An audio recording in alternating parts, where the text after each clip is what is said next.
And welcome to devlog number 18, which is not the long-awaited and previously promised probability episode. Instead, it's another devlog, but not for Sick Transit. So hear me out. I fully intended to produce the probability episode, and I still do, just not right now. Instead, on the Monday following the release of my previous video, I was doodling about on game dev internet and saw a jam that hit me with a lightning bolt of inspiration. The jam in question is 7D FPS, i.e. make an FPS game in 7 days. I'd like to. I really would like to enter it, but bro, Christmas and New Year's is just too busy. So instead of taking my $1 million idea and entering it into that jam, there's this little bi-monthly demo jam happening in early January. If you're a channel regular, you've experienced it, Demo Day. So as much as I'd like to enter a jam and release a neat little game in just 7 days, I'll have something playable by January 9th at the latest instead. So what's this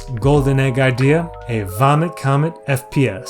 I'm a fan of Devil Daggers, so much so that I worked on a game that was heavily inspired by it. And I think really tightly focused games that are very mechanics driven with either a score or timer system make great jam submissions. And the piece de resistance of game mechanics for my demo, redirecting gravity in order to kill enemies. I've been working on it for a bit now. Have your barf bag ready, and it works like so.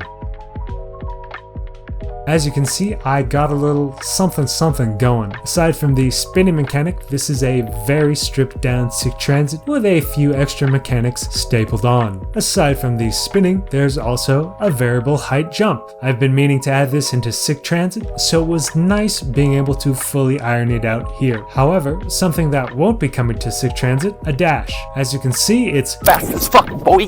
And once I add in enemies, it'll double as the attack, since there won't be any guns or projectiles, but rather you just do a fast as hell punch and just instant death syndrome the target, with some gratuitous slow-mo and everything. Of course, just being able to one punch everyone without thought isn't interesting. For the demo submission, I want to have at least 3 enemy types. A melee enemy that is invulnerable except while falling, a far-range projectile shooter that can walk along the walls and ceilings, and a flying enemy that shoots projectiles from medium range. Why these types specifically? Well, I'm trying to design them so that way a certain playstyle is encouraged. I want the players to chain dashes and punches, killing everything as fast as they can. And to encourage that further, I'm going to have a timer, since I really do want people running the levels again and again, refining their gameplay and seeing how far they can push it. Now, AI navigation might be a massive technical hurdle, since being able to roll the level any which way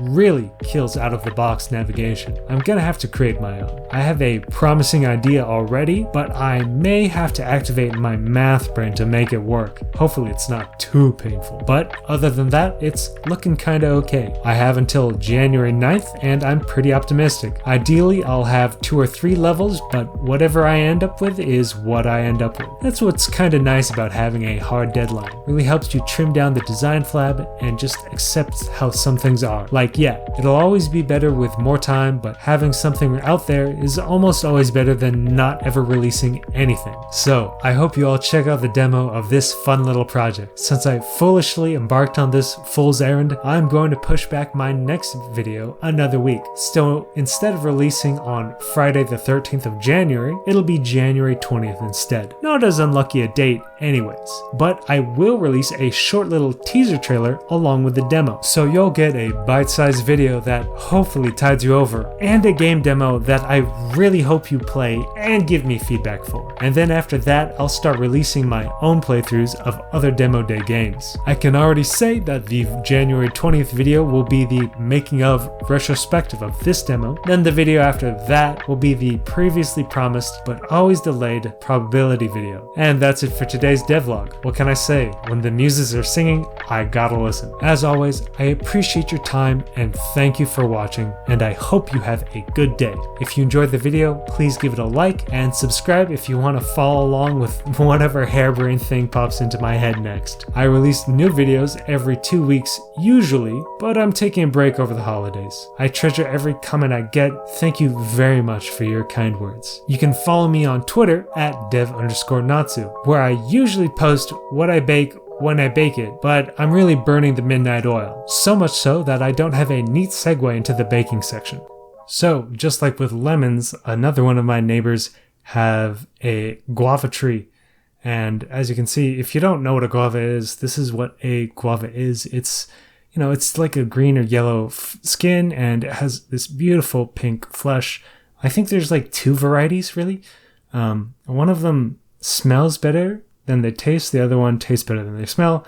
This is the one that smells better than they taste, and they smell, oh my gosh, they smell so good. They're some kind of tropical fruit, and it's just, it's a beautiful aroma. And the taste, I mean, I said it smells better than it tastes. It still tastes good. So there's a whole bunch, and if you don't know, guavas go bad real fast. They're very sensitive. They're delicate fruit, so you got to use them.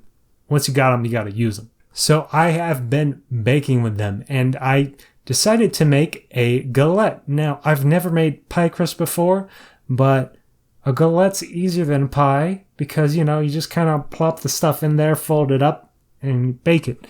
And honestly, it's easy. I think this is the first time I've ever actually made a pie crust, and the egg wash, I will admit, it looks burnt because I put egg wash on it, and that was just a bridge too far. But other than the egg wash getting burned, it came out really great. As you can see here, I didn't get a good picture of the crumb, but it is, I mean, of the crust, but it is really flaky.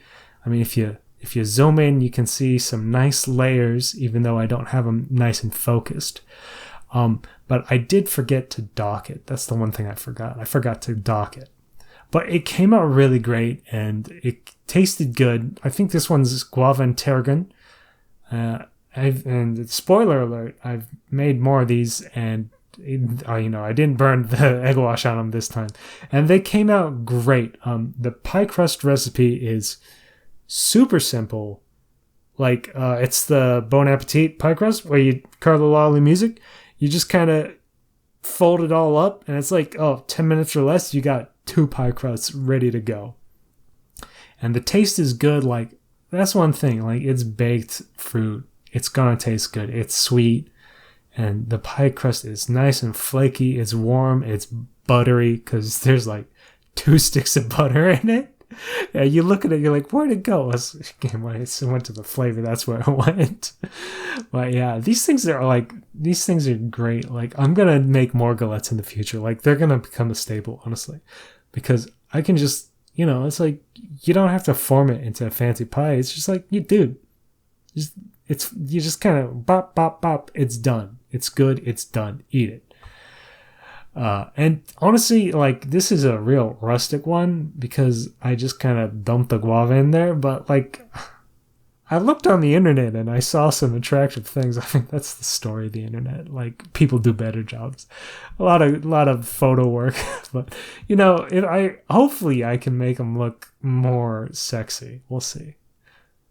But anyways, I think that's it for this video. I'm going to do the usual sign off, even though I didn't use yeast in this recipe. The yeast in the air is free. You should go out there and bake. It tastes good. It makes great gifts. And it's a great way of showing people you appreciate it. Which is, I appreciate you guys, This is my little Christmas gift. It's Christmas soon. And I hope you all have a Merry Christmas and a Happy New Year's 2023. Yeah, 2023. Wow, Jesus. Oh, Jesus, yeah. That's exciting. I'm